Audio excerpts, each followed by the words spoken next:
Hello friend, आज के class में हम लोग मैकेनिकल ऑपरेशन स्टार्ट कर रहे हैं, जिसमें हम लोग पढ़ेंगे कर्सर एंड इट्स टाइप। हम लोग सब्जेक्ट पढ़ रहे हैं मैकेनिकल ऑपरेशन, जो केमिकल इंजीनियरिंग का सब्जेक्ट है। हम लोग आज पढ़ेंगे कर्सर के बारे में। कर्सर क्या होता है, सबसे पहले हम लोग इसके डिफिनीशन की बात करते हैं। कर्सर की मदद से हम लोग बड़े बड़े पार्टिकल्स जैसे रॉक्स हो गया, स्टोन हो गया, और हो गया, इस सब को हम लोग छोटे छोटे पार्टिकल्स में तोड़ सकते हैं। कर्सर का यूज प्रोडक्शन में, कंस्ट्रक्शन में, रिसाइकलिंग में, माइनिंग में, सीमेंट इंडस्ट्री में यूज किया जाता है। अर्थात कर्सर का यूज केमिकल इंडस्ट्री में बहुत ही ज़्यादा है। कर्सर की मदद से हम लोग कोरस पार्टिकल्स अर्थात लार्ज पार्टिकल्स को इंटरमीडिएट पार्टिकल्स में कन्वर्ट करते हैं। अब हम लोग समझेंगे कि कोरस पार्टिकल्स क्या होता है, इंटरमीडिएट पार्टिकल्स क्या होता है। इसे हम लोग एक फोटो के द्वारा समझेंगे। ये आप लोग बड़े बड़े पार्टिकल्स जो देख रहे हैं, ये आप बड़े बड़े पार्टिकल्स देख रहे हैं, ये आपका कोरस पार्टिकल्स है। कोरस पार्टिकल्स अर्थात लार्ज पार्टिकल्स। जब हम लोग कोरस पार्टिकल्स को कर्सर में डालेंगे तो ये हमें इंटरमीडिएट पार्टिकल्स में देगा। अर्थात जब हम लोग इस पेबल्स को कर्सर में डालेंगे तो इसको तोड़ तोड़ के इतना छोटा पार्टिकल्स में कन्वर्ट कर देगा। कौन? कर्सर। अर्थात हम कह सकते हैं कि कर्सर की मदद से हम लोग बड़े बड़े पार्टिकल्स को छोटे छोटे पार्टिकल्स में कन्वर्ट करते हैं। ये आपका इंटरमीडिएट पार्टिकल्स है। इंटरमीडिएट पार्टिकल्स का साइज 150 एनएम से 250 एनएम अर्थात नैनोमीटर में होता है। जब हम लोग इंटरमीडिएट पार्टिकल्स को ग्राइंडर में डालेंगे तो यह हमें फाइन पार्टिकल्स में कन्वर्ट कर देगा। अर्थात आप यहाँ देख सकते हैं कि ये बड़े बड़े पेबल्स को हम लोग छोटे छोटे पाउडर के फॉर्म में कन्वर्ट कर सकते हैं। इसे हम लोग फाइन पार्टिकल्स कहते हैं, जिसका साइज ऑलमोस्ट 6 के पास होता है। तो यहाँ आप ऑब्जर्व कीजिए कि कोरस पार्टिकल्स को इंटरमीडिएट पार्टिकल्स में कन्वर्ट करने के लिए हम लोग कर्सर का यूज करेंगे, और इंटरमीडिएट पार्टिकल्स को पाउडर फॉर्म अर्थात फाइन पार्टिकल्स में कन्वर्ट करने के लिए हम लोग ग्राइंडर का यूज करेंगे। अब हम लोग पढ़ते हैं कि कर्सर क्या होता है, ये कितने प्रकार का होता है। तो कर्सर का डिफिनीशन हम लोगों ने पहले ही देख चुका है। अब हम लोग बात करेंगे टाइप्स ऑफ कर्सर की। तो there are 3 types of cursor. First one is jaw cursor, second one is गैट्री cursor, and third one is cursing dolls. Now again we are talking about jaw cursor. There are 2 types of jaw cursor. First one is black jaw cursor and second one is dodge jaw cursor. अब हम लोग बात करेंगे कि black jaw cursor क्या होता है। ये बोर्ड एग्जाम में कई बार पूछा गया है कि ब्लैक जॉ कर्सर को एक्सप्लेन करे विथ प्रिंसिपल, कंस्ट्रक्शन, वर्किंग। तो हम लोग बारी बारी से हर एक चीज़ के बारे में अभी स्टडी करेंगे। फर्स्ट ऑल ऑफ हम लोग बात करते हैं कि ब्लैक जॉ कर्सर का डिफिनीशन क्या होता है।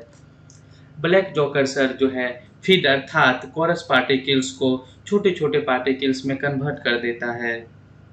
ब्लैक जॉ कर्सर में मूवेबल जॉ टॉप में होता है, जो बॉटम में मोशन को देता है, अर्थात बॉटम में मूवमेंट प्रोवाइड करता है। एम्स की बात करें तो ब्लैक जॉ कर्सर का एम होता है कि ये इंटरमीडिएट पार्टिकल्स में कन्वर्ट करना, इंटरमीडिएट पार्टिकल्स में कन्वर्ट करता है।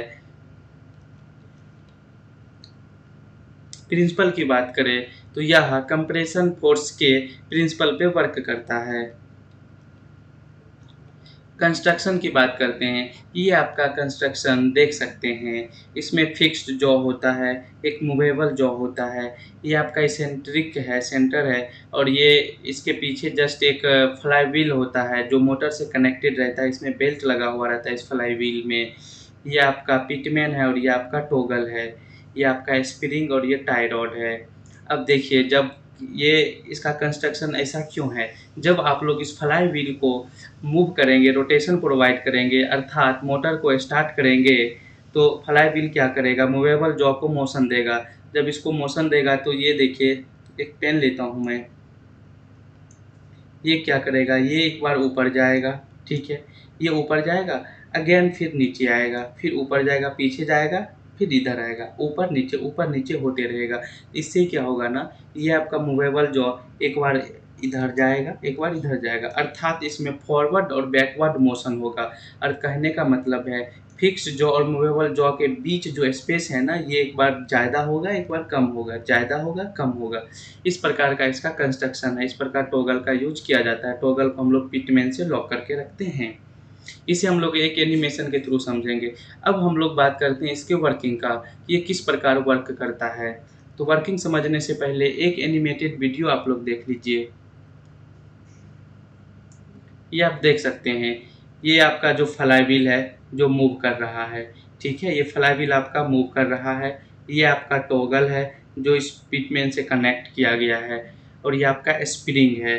यहाँ पे देख रहे हैं ये क्या होता है, जब हम इसको मोशन रोटेट करते हैं तो ये एक बार पीछे जाता है और एक बार ये आगे आता है। जब आगे आता है तो फिक्स्ड जॉ और मूवेबल जॉ के बीच स्पेस कम हो जाता है, तो ये कंप्रेस हो जाता है, अर्थात बड़े बड़े पार्टिकल्स को ये दबाता है, दबा के इसको तोड़ देता है और ये छोटे छोटे पार्टिकल्स में कन्वर्ट कर देता है। जब ये बैकवर्ड मोशन में जाता है तो आपका फीड जो है, जो ऊपर से हम लोगों ने डाला था, वो एज अ प्रोडक्ट नीचे गिर जाता है। जब ये फॉरवर्ड होता है तो ये कंप्रेस होता है, दबता है। अब हम लोग थोड़ा लैंग्वेज के ऊपर बात करें तो the material to be crushed is admitted between two jaws from the top. Feed जो है आपका दो जॉ के बीच में इनपुट किया जाता है, फिक्स्ड जॉ और मूवेबल जॉ के बीच।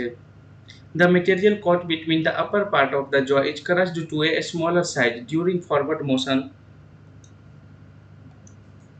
by compression. कंप्रेशन की मदद से आपका जो ये फीड है वो छोटे छोटे पार्टिकल्स में टूट जाता है। जब ये बैकवर्ड मोशन में जाता है तो आपका फीड नीचे गिर जाता है, इस मशीन से नीचे आ जाता है। The crushed material then drop or falls into the narrow space below during the backward motion and is recrushed at the jaw close next time. ये हम लोगों ने समझ लिया। After sufficient reduction, the crushed material drops out the bottom of the machine.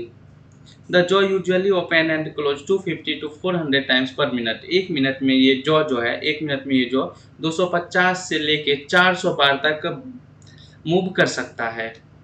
अब हम लोग बात करेंगे डॉट जॉ कर्सर की।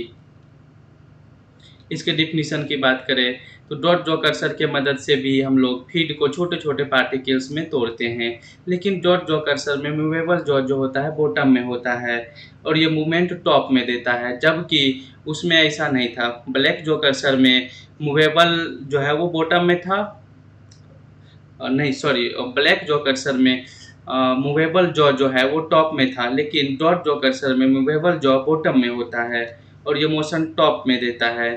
जॉ कर्सर का यूज ज़्यादा नहीं किया जाता है क्योंकि इसमें चौक होने की संभावना बहुत ज़्यादा होती है। चौक होने का मतलब है कि जाम हो जाना, फंस जाना। एम्स की बात करें तो इसका भी एम्स वही होता है कि कोरस पार्टिकल्स को इंटरमीडिएट पार्टिकल्स में कन्वर्ट करना। प्रिंसिपल की बात करें तो यह भी कंप्रेशन फोर्स के प्रिंसिपल पे वर्क करता है। अब हम लोग कंस्ट्रक्शन की बात करते हैं। ये आपका कंस्ट्रक्शन है, ये फ्लाईव्हील है, ये मूवेबल जो है, इसमें देखिए ये मूवेबल जो इस प्रकार नीचे में लगा हुआ रहता है। इसे हम लोग एक एनिमेटेड वीडियो के थ्रू समझेंगे।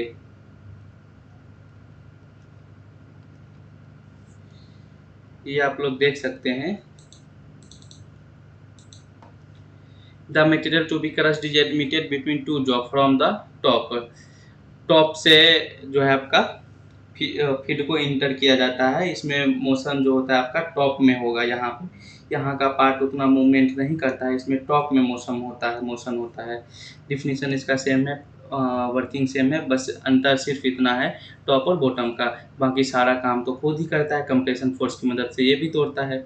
ये ओवरऑल इसका वर्किंग था। दोनों का वर्किंग कंस्ट्रक्शन ऑलमोस्ट सेम है, बस अंतर थोड़ा सा है मूवमेंट का, मोशन का। अब डिफरेंस की अगर हम लोग बात करें तो ब्लैक जॉ कर्सर और डॉट जॉ कर्सर के बीच का अंतर देखिए। ब्लैक जॉ कर्सर में मूवेबल जॉ टॉप में होता है, डॉट जॉ कर्सर में मूवेबल जॉ बॉटम में होता है। मैक्सिमम मूवमेंट इसमें बॉटम में होता है और मैक्सिमम मूवमेंट इसमें टॉप में होता है। इसमें चौक होने की चांस बहुत ही कम अर्थात नहीं के बराबर होता है, लेकिन इसमें चौक होने की चांस ज़्यादा होती है। हाई प्रोडक्शन रेट के लिए ब्लैक जॉ कर्सर सूटेबल है, जबकि सूटेबल लो प्रोडक्शन रेट के लिए डॉट जॉ कर्सर है सूटेबल है। इसका मेंटेनेंस लो है, इसका मेंटेनेंस भी हाई है। ये यूनिफॉर्म प्रोडक्ट नहीं देता है। ब्लैक जो कर्सर से जो आपका प्रोडक्ट मिलेगा, सभी प्रोडक्ट का साइज एक समान नहीं रहेगा, लेकिन डॉट जो कर्सर से जो आपका प्रोडक्ट मिलेगा ऑलमोस्ट इसका प्रोडक्ट यूनिफॉर्म रहेगा।